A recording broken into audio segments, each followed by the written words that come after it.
بعض لوگ ایسے ہوتے ہیں جن کے اولاد نہیں ہوتی ہے تو وہ کسی کا بچہ لے لیتے ہیں، تو کیا وہ اس بچے کے باپ کی جگہ اپنا نام لکھ سکتے ہیں یا نہیں؟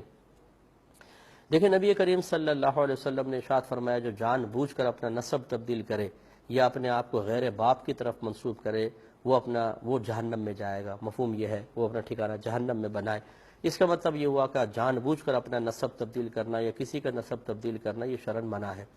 لیکن یہ ذرا اس تناظر میں حدیث کس ماحول میں کہی گئی ہے ذرا دیکھنا بہت ضروری ہے۔ نبی کریم صلی اللہ علیہ وسلم کے دور اقدس میں کفار جو بھی عرب لوگ تھے وہ بڑے خاندانوں سے وابستگی اور اپنے بڑوں کے کارناموں پر فخر کیا کرتے تھے۔ تو بعض اوقات ایسا ہوتا تھا جو ذرا کسی ایسے ارذل خاندان سے ہے اور اس کے بڑوں نے کوئی کارنامہ بیان نہیں کیا تو وہ چاہتا تھا کہ میں کسی اور خاندان سے اپنی جھوٹی وابستگی ظاہر کروں تاکہ پھر مجھے بھی فخر کا موقع ملے۔ تو لوگ بعض اوقات اس طرح اپنے نسب بدل کے اپنے آپ کو دوسرے خاندانوں کی طرف منسوب کر دیا کرتے تھے۔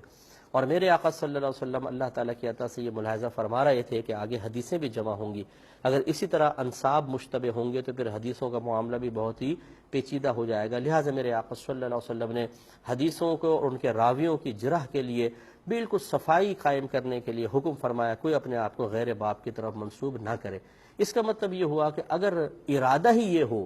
کہ انسان نسب بدلنا چاہتا ہے، غیر باپ کو باپ قرار دینا چاہتا ہے تو حرام بنے گا۔ اگر یہ ارادہ نہ ہو بلکہ کوئی اور مصلحت انسان کے پیش نظر ہو تو حکم بدل جائے گا۔ لہذا اب اس مسئلے میں دیکھیں، اگر ایک شخص بچے کو اڈاپٹ کرتا ہے اور اسی نیت کے ساتھ کہ میں نسب بدل دوں، اس کے باپ کو بدل دوں کرتا ہے تو پھر تو وہ گناہ گار ہوگا، وہ حدیث کے تحت آئے گا۔ لیکن اگر اس کا ارادہ یہ ہے کہ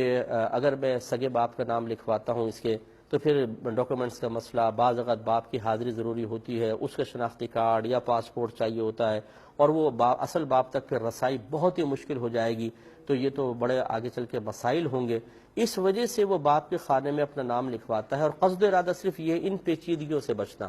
وہ نسب نہیں بدلنا چاہتا، جس کی علامت یہ ہوگی اگر کوئی پوچھے یہ کس کا بچہ ہے تو وہ یہ نہ کہے میرا بیٹا ہے بلکہ کہے فلاں کا بیٹا ہم نے لے کے پالا ہوا ہے، تو پھر اس پہ شرعاً کوئی حرج نہیں، اس کی شریعت اجازت دے دے گی۔